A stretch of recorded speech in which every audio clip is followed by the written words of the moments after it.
Menteri Ramba ke Jela Meghalaya Konrad Kesangma mentakasngi ulah pelat paidbah ya arpot lagi kali jong ke Prime Agriculture Response.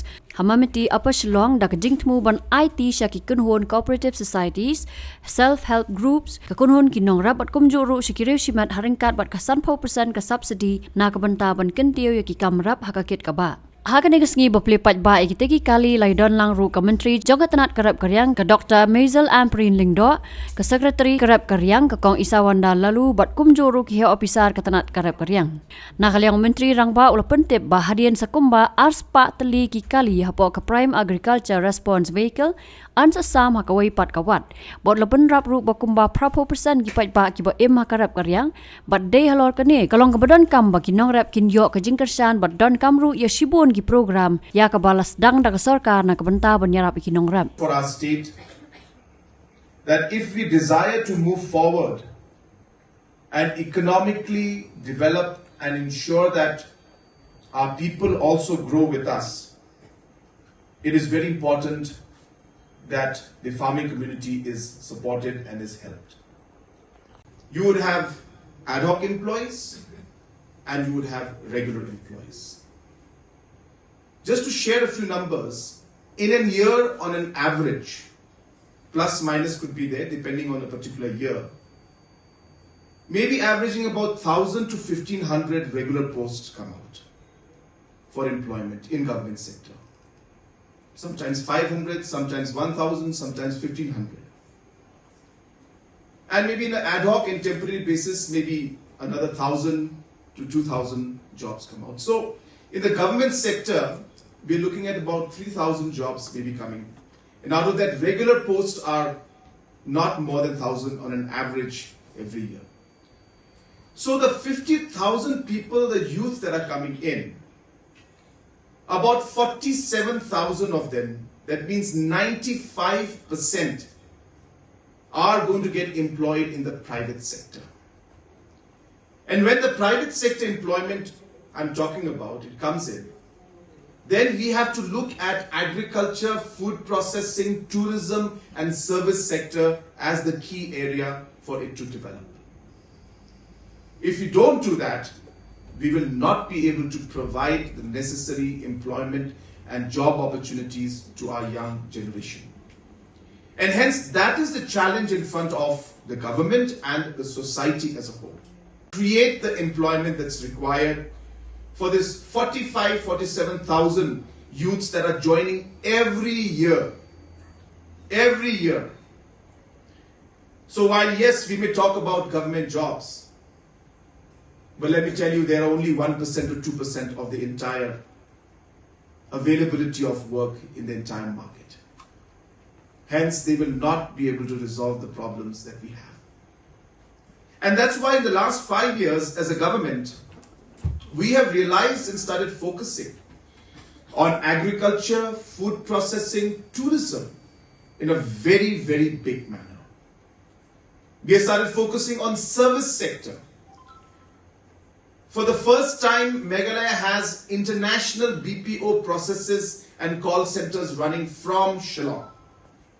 We have companies from US, from UK, from other parts of Europe, running their processes right here in Shillong, where more than 3,000 of our youths are employed in the service sector. And this government intends to have another 5,000 seats available by April. Construction is going on right now as we speak.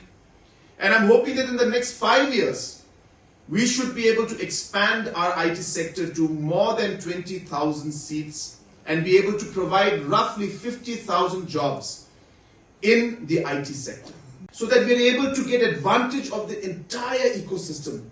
Where is it that the farmers are having problem? What is it that they need? How do we fill those gaps? It requires the master plan to be in front of us. We cannot do just distribution of vehicles because tomorrow election is coming, or just because some people come and ask us for vehicles, we just give the vehicles. No, it's not. We created the IVCS because we knew that unless we have an organized institutional framework where the farmers are then connected to a system, no matter what benefit we give, ultimately it may not go down to the grassroots. So you need the wiring or the piping to take place. Once the piping takes place, whatever you pour in the tank reaches to the public. And hence the IVCS program, hence the self-help group program. These are all meant to be connected to each other. And hence what I'm trying to tell you that as a government, we have a big plan. We are not here just to, as I said, distribute vehicles or distribute tourism vehicles tomorrow. This is part of the bigger plan, is what I'm trying to tell you. So hence, today we have distributed just 20 vehicles out of the 200 in the first phase. I'm happy to inform you that we have agreed to give another 200 vehicles in the next phase. That means 400 vehicles is what we'll distribute. This is part of the bigger plan, is what I'm trying to tell you. So hence, today we have distributed just 20 vehicles out of the 200 in the first phase. I'm happy to inform you that we have agreed to give another 200 vehicles in the next phase. That means 400 vehicles is what we'll distribute.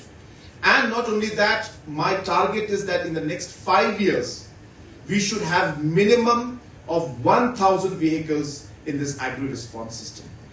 And only then will we see a strong fleet of vehicles at the availability of the farmers to be able to utilize it and not be manipulated by large buyers who will then, not allow the transportation to take place. You're not able to take your product to the market and you are forced to sell your product at a cheaper rate. No.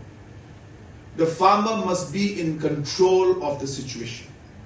You must be able to decide whether you want to sell the product or not.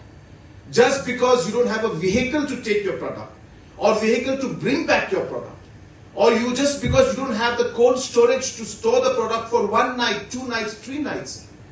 If you are at the mercy of the buyer and the middleman, then that is exactly where the problem lies. And that is what we want to solve. And I'm not saying we'll do it in 1 day, 2 days, 3 days, or 1 year. It is a process. It will take time. But the work has begun. And obviously for this to happen, for the private sector to grow, many things are required. To be able to cater to this 95% requirement of jobs in the private sector, we need to ensure that we have the right environment in our state.